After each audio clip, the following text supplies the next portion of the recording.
Good morning, everyone. I hope everyone is okay. And today we are going to talk about week six seminar. And in this seminar session, we have to discuss digital landscape assessments for 2020. The assignment details, I'm sure that we have already spoken about this in the past, but just for reiteration, we have two assignments, in which assignment one, we have got two components. The component one is a group work, which is based on a case study report, and we have the second component, which is the individual work, and that is a reflection. I'm sure that we have spoken about this at the beginning of the module, but still for week six, this is planned for all the students, just to reiterate the importance of the assignment one and assignment two.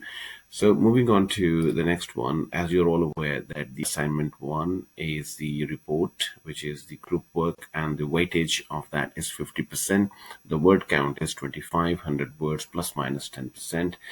And the submission date for the coursework one, the assignment one, is Monday, 8th of December 2025 before 12 noon. The assignment 1B, which is the second component, and that is the reflection individual work. In this, it is the weightage of this component is 20%, which is a 600 words plus minus 10%, and that is submitting on Monday, 12th of January, not June, 12th of January 2026 at 12 noon. And then we have multiple choice questions, which is the 30% of the overall weightage, and that will happen on Thursday, 15th of January 2026 between 10 a.m. to 2 p.m. But just to make sure that it is on site. Moving on to the next one is assignment 1A. There are to watch a couple of videos. These videos, video 1, video 2, 3, and 4. The first video is about Internet of Things, which is the 9 minutes of video. The second video is on artificial intelligence, and it's 11-minute video. And then we have third video, which is on big data analytics, which is 6.5 minutes.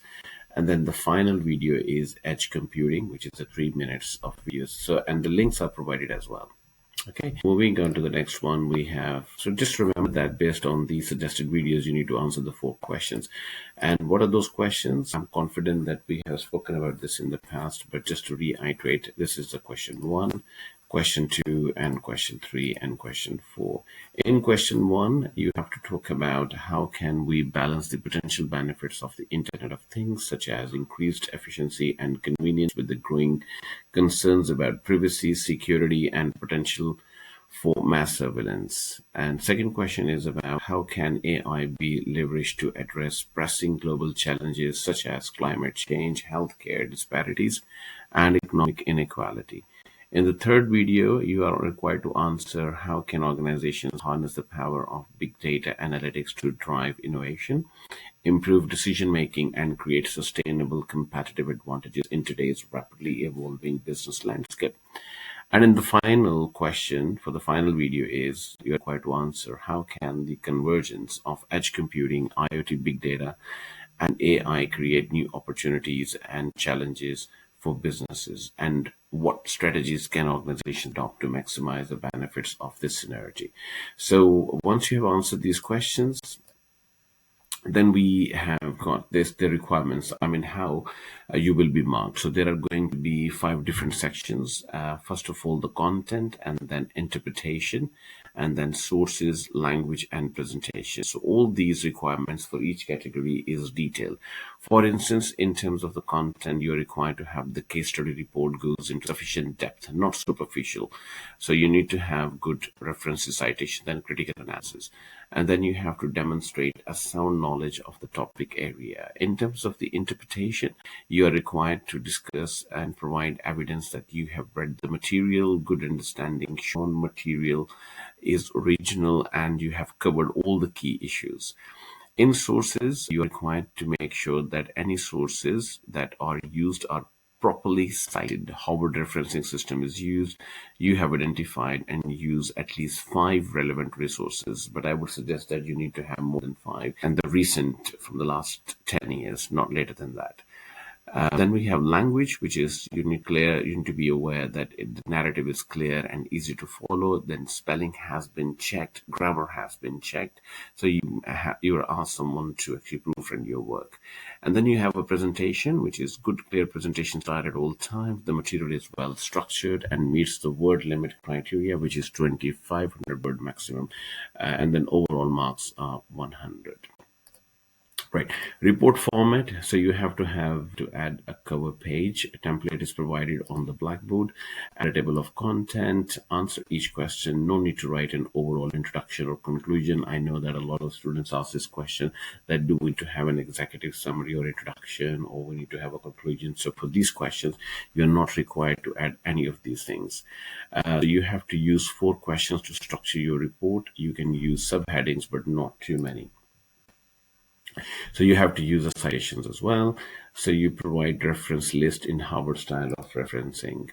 And then points to consider. Watch the video to get some ideas how to answer the questions. Do not only use the video alone as a source for the discussion. And then you need to have more valid academic sources. Use charts and graphs, but in meaningful way. And then group work. I'm sure that we have discussed this in detail, but for the reiteration, the work should be completed in a group in a way that all students should collaboratively work on all the 4 questions. All students should do research, discuss, analyze, and help drafting each question collectively. The students should not work in a way that assigns one question to a student without their participation. And then we have to talk about the group meetings. By now, you should be having regular group meetings to complete the assignment 1A. You're all equally responsible to complete the work. Keep seminar tutor informed about any serious concerns related to the group work. And then submission of the group work, which is very important. The group leader will be responsible to submit the completed group work on the Turnitin link on the Blackboard. The work should use the cover page with all the details duly filled up. The rest of the group members need to submit only the cover page. Use template available on Blackboard. Turnitin similarity and plagiarism, which is very, very important to ensure that your work is not plagiarized. So make sure the work produced is original. Make sure that any source material used is paraphrased and properly cited. You can submit the draft assessments multiple times and make corrections before final submissions. You will be able to see your similarity and the breakdown of the similarity score on your submission. Please read the guidelines on the use of generative AI, for example, ChatGPT and other natural language processing applications. So any questions or thoughts, please use your remaining time on in-class group meeting and clearing any doubts. I hope you have enjoyed this video and you have understood what we are supposed to do. But in case you got any questions, please feel free to bring those questions to me in the classroom. Thank you very much, and I'll see you in the seminar.